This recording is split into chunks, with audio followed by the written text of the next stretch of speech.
Everdark, Episode 77, A Path Forward. Last on Everdark, Christian is led by the soul gem containing David to another spirit, Joanna Harrow. Both her soul and her husband's are in Kali's control. She's able to secretly speak with Christian, mind to mind, and tells him that no matter what happens to her and Jack, that Daemon must stop Kali. Realizing that Caemorn has captured their souls and did not tell anyone, enrages Christian, who goes up against Caemorn. Something's going on down there, Julian said as he leaned over the top of the balcony railing. His eyes narrowed. He felt the swell of minds below him, but he wanted to locate the source of the distress most personal to him. He knew that something was up. It is likely Caemorn mourning his throne. Daemon chuckled as he came up behind Julian and pressed his front against Julian's back. Arousal coursed through Julian, and the urge to nuzzle Daemon's throat and take a few sips of blood was almost overwhelming. But Julian felt weird doing anything sexual in the Spire. He didn't really like it here. Maybe he would once Seer took over this piece of the Everdark, but for now, he'd rather go back to Ravenscroft Manor and the guest house, where they could be both with people and alone. It's not that, Julian said finally, once he had gotten control of his urges. His mind felt Christians down in the throng of people. It was like looking at a heat map and seeing where it was hottest. That's where Christian was. Something's wrong with Christian. See if you can connect minds with him, Daemon offered. He lightly ran his lips over the back of Julian's neck. He was using this as a teachable moment, evidently, which had Julian feeling relieved at first. Because if something was really wrong, then surely Daemon would protect him from it. But then the Vampire King went rigid, and instead of Julian being able to connect minds with anyone, it felt like there was a blanket thrown over the top of him. Hey, what's wrong? Julian asked as he turned in Daemon's arms to face the Vampire King. Daemon's mind was opaque to him too. The Vampire King was staring down at the foot of the spire, his plush mouth tightened into a thin line, his jaw clenched. The red in his eyes burned like hot embers. What's wrong? Julian pressed, suddenly terrified that Christian had been hurt, or something equally bad was happening that Daemon wanted to protect him from. We have had a visitor, Daemon said softly. His voice, though, had a cold, hard edge to it. Julian had seen Daemon angry before, but never like this. There were very few overt signs of the anger, but that actually made Julian afraid for whomever had caught his ire. What is it? Or who is it? Did Kali do something? Julian asked. His eyes flickered over Daemon's face, trying to read an answer there, but other than the momentous anger, not directly at him, he could ascertain nothing. That alarmed him even more. Julian's heart thudded fast in his chest. Kali sent one of his enslaved spirits to send a message to me through Christian, Daemon said. Is Christian okay? Julian broke out of Daemon's arms and headed towards the elevator. We need to get down there and see. Wait. Julian, wait. Christian is fine. More than fine. He is roughing up Caemorn, Daemon admitted, and there was a brief flash of a smile. Roughing up? Christian doesn't do that. Not unless he's out of his mind with anger, and that almost never happens unless… Julian came to a full stop.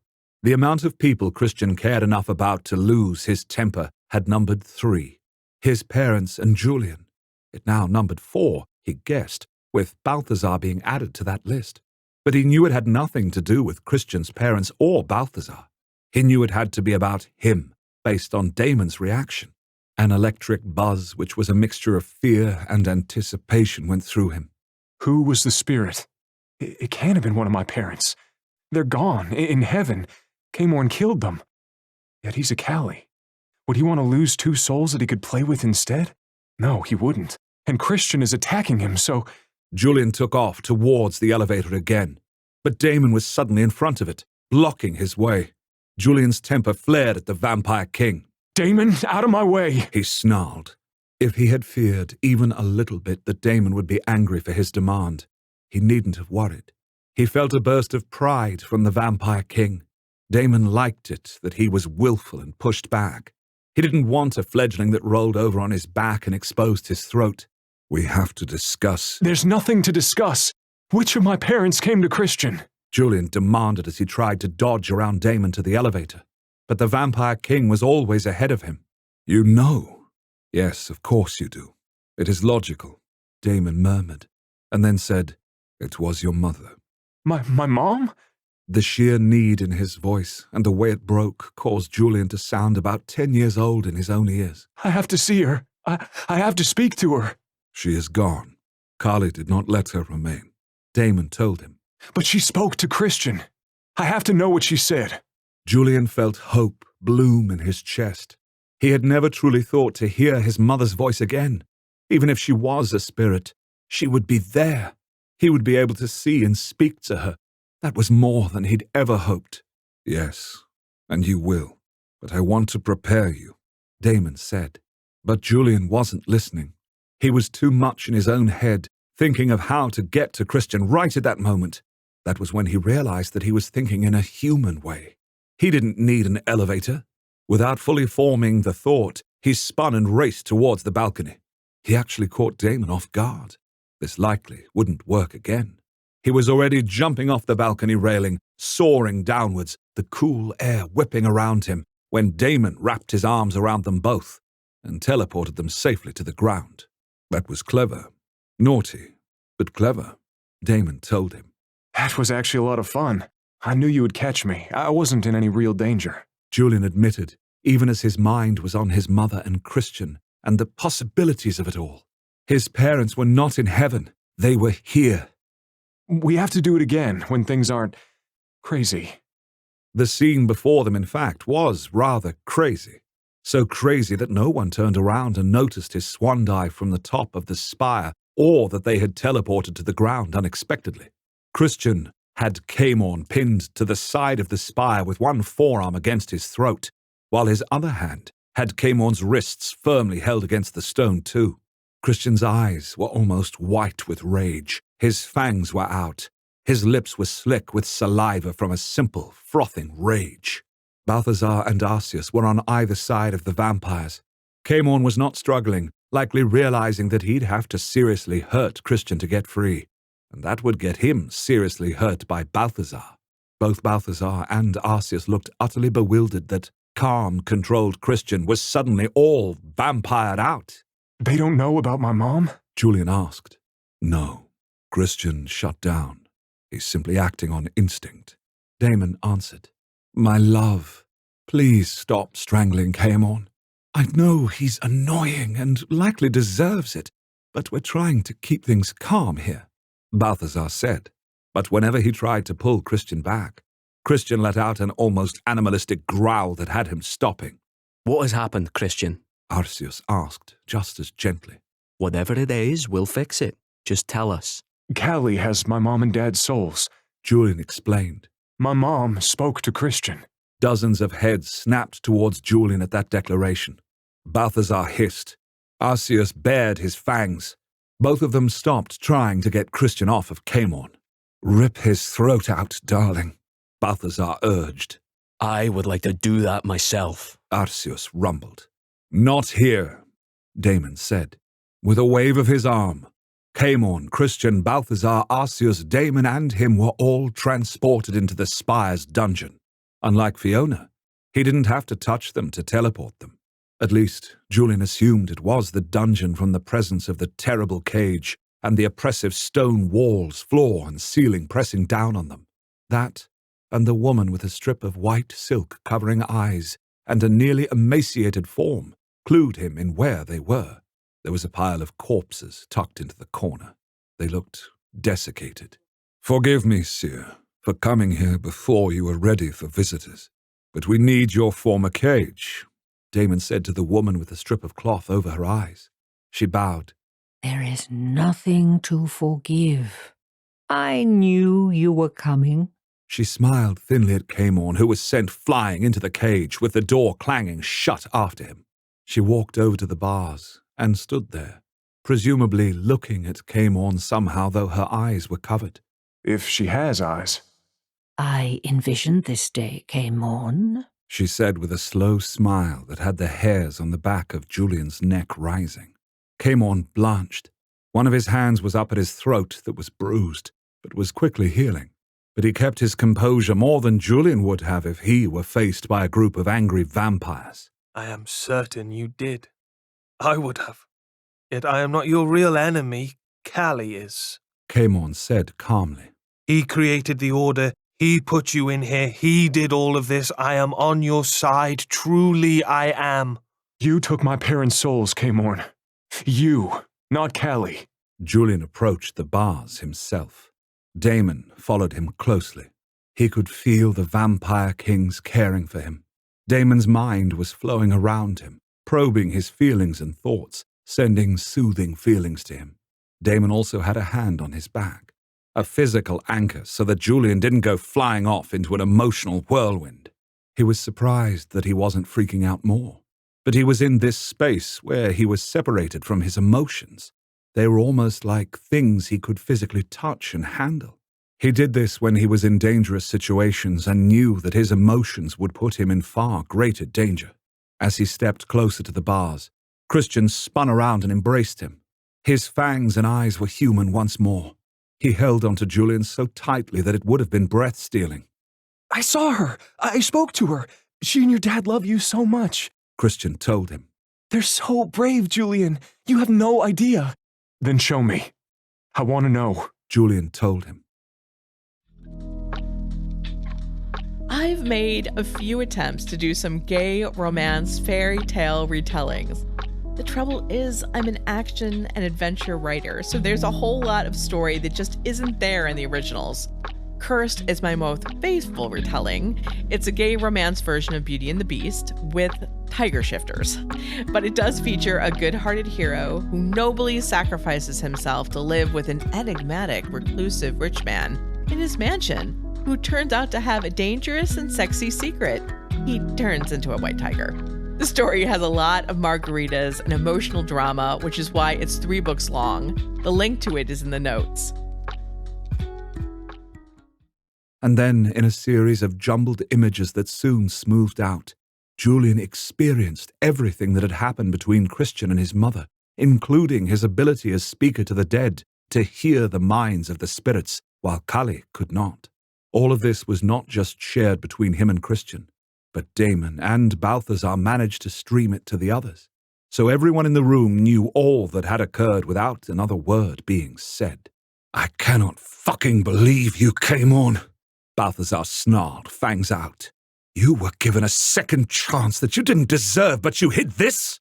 That you had the souls of Julian's parents in your sock drawer? Caemorn, who was standing at the far end of the cell as far away from them as he could, answered, I was going to tell you all and... When? Arceus roared. When exactly were you going to tell us you had them? He was going to wait until we attacked Lasting, Balthazar said, ripping the information from Caemorn's mind, which had the Callie vampire stumbling back. That's where he had left the soul gems. He thought he'd keep them hidden from Callie, but evidently not. Why did you keep my parents' souls? Why didn't you let them go on? Did you hurt them? Julian asked softly. No, I did not hurt them. They were asleep. Caemorn's head turned towards his. I kept them because I had a sense that they might be useful. You stole time in heaven from them. Julian cried. You kept them imprisoned. They didn't know. They were asleep. They are immortal beings now. Time is irrelevant. And you should be grateful I did this. Caemorn retorted. Speak very carefully, Caemorn. Daemon's voice was a low rumble. How should Julian be grateful exactly?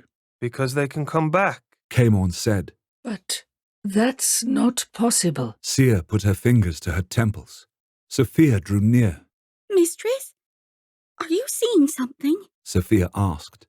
Her scowl at Caemorn smoothed as she looked at Sia. Something about his parents? Daemon asked. Yes, my king, most definitely about them, I see. She stopped and frowned. But this makes no sense. Yet I see it. Please, tell me what you see. Julian begged. She gave a faint smile and reached out to take his hands in hers. They were strangely cool. I see you, Christian, and your parents smiling into a camera. Julian, you are speaking to people about your adventures. Are they ghosts? Julian's brow furrowed. Would he be revealing ghosts as well as vampires to the world? That sounded unlikely. No, She let out an uncertain laugh. that is what is so strange. They are alive, but I do not know. They feel... I do not understand this. They have bodies. Daemon was now frowning. Sia began, but then Caemorn interrupted her. It can be done. I can do it. That's what I was going to offer after you overthrew Callie in Lasting. It was to be a pleasant surprise. Julian's head snapped towards Caemorn, and he was pressed against the bars. What are you saying? Can you bring them back? Can you bring my parents back? Seeing all those eyes on him, Caemorn quailed slightly. But then he was standing tall and smoothing down the front of his robes. Yes, I can. But that is impossible, Daemon murmured. Kali himself could not do so. It has been too long to conjure their forms and reinstate them. So you can't do what you did for Heath? Julian asked. Daemon shook his head. After a certain point, souls cannot be put into mortal bodies. They've changed somehow. I know, but I've done it. Tarn and Farun are proof they died as mortal men, and I brought them back. Caemorn said. But they're werewolves now. Julian thought of the two huge beasts that were upstairs somewhere. Yes, that Caemorn grimaced.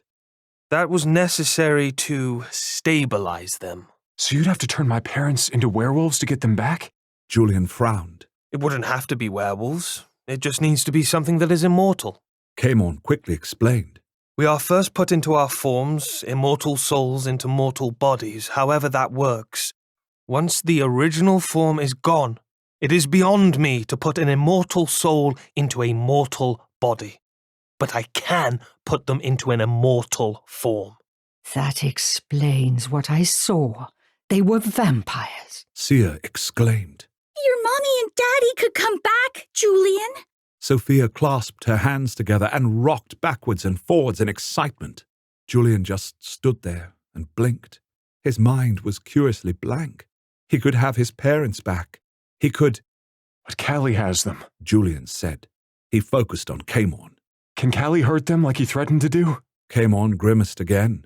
Yes, he can drain their energy down so much that they, dissipate. We don't know if that truly destroys them or if they are just no longer able to manifest on this plane. We can't let that happen. Julian felt the welling of panic in his chest, but he pushed it down and turned towards Daemon. He'll never give them up. He'll keep them if you don't defeat him. Daemon's expression, which had been taught, cleared.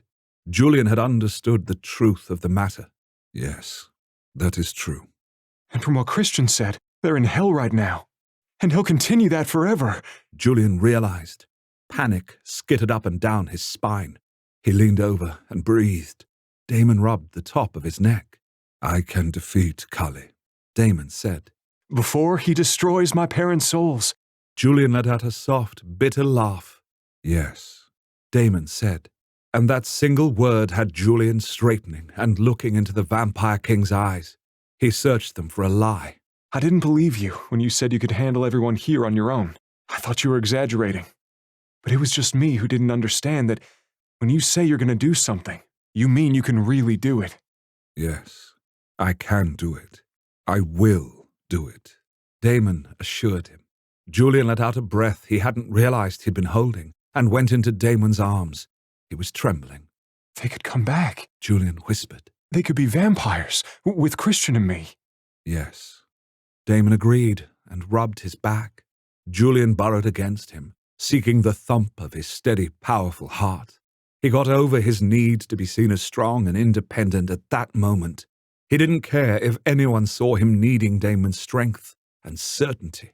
When can we go after Callie? Julian asked, knowing that it could not be right away. He wanted to go at that moment. He wanted to claw down the walls that kept him out of Lasting. They had to be so careful so as not to have Kali destroy his parents before they could get to them. Hold on, Mom and Dad. We're coming. Soon. But we must have more intel and plans, Daemon said with a sort of grim determination. Christian, your ability to hear the dead's thoughts is crucial. You will be able to know more of Kale's machinations than anyone. I'll do whatever is needed, Christian said stoutly. Julian gave his best friend a grateful smile. He knew what a burden it must be to hear the dead's thoughts, but this might be the very thing they needed. I will look into the future for you, my king, Seer said. Feed, Seer. Recover, Daemon advised her. Yes, but I will still look. I cannot help it. One of her hands was in Sophia's curls. Besides, this is the last push before I can rest. Sophia pushed up into her touch, rather like a cat might, clearly loving her. You have endured so much. Daemon's voice grew tight with emotion. Because of me. All of this is because of me. Julian's parents. The war. Your suffering. She reached out again, without any hesitation, to touch Daemon. You couldn't go on without your fledgling. Her hands brushed over Julian's hair. Now you have him. And this was the only way for that to happen. The course of events was set. There will be a glorious future now after this time of turbulence and sorrow. I do hope you are right, Daemon murmured. And you cannot take credit for all that went on here. Seer's smile became pained. You believed that we could govern ourselves while you slept. You found out otherwise. It was a painful lesson to everyone involved, but one that had to be experienced. Did you see all of this? Julian asked. He wanted to truly ask her if that meant, then what she saw of his parents would definitely come true. There were things that even surprised me, but I could see a path. She explained to him. As to your parents, I have good feelings, but the future can change. Yet I see a way forward. I'll take that, Julian said, and he shivered a little then. The cold of the prison was pressing in on him. He needed to breathe. He really wanted a hot shower or bath where he soaked with Daemon and forgot things for a while. I need to take Julian from here, Daemon said to the others. Seer, do you wish to remain in Solace or come back to Ravenscroft Manor? I would greatly like to go to Night Vallon, actually. But I know now is not yet the time. But it is there that I would like to rest eventually. For now, I will remain here, she said. I must feed more. Of course, Daemon said, then turned to Balthazar. Iros, what do you think we should do? Balthazar gave him a wolfish smile. I will find out everything that is in Caemorn's head and serve it to you on a platter. Caemorn gasped. But I am helping you. Helping me? You have no choice but to help me. Daemon's eyes burned like hot coals in the dark. You should not have hidden this from me, Caemorn. Caemorn swallowed and lowered his head. My king, You must earn your freedom, and potentially your place amongst us. But until you have, you will remain here, under lock and key in the prison that you kept Seer in. Daemon told him. Here? In this... Caemorn shuddered. It will give you time to think on your choices, Caemorn. Reflect on your character. Seer told him with another one of those smiles that had Julian shuddering. Julian even felt a momentary stab of sympathy for Caemorn. This place was awful, but he had kept Seer here with no regrets, or at least not enough to do anything about it. And he killed them. My parents. He killed them, ordered to or not, and he kept their souls. There were questions he wanted to ask, but realized he couldn't ask them right now. His throat was tight with emotion. He felt almost ill with the possibilities and dangers. The stakes had become that much higher. Iros, after you are done with Caemorn, assess the others, Daemon told him. Balthazar nodded. I promise not to settle any scores. It will be a completely neutral assessment. Oh, you can settle some. I trust your judgment in this, Daemon told him. My faith in people is at an all-time low. It will all be handled. Balthazar rubbed his hands together. Believe me, you will have your answers as to who is loyal and who is not. I'll find out everything." Daemon nodded.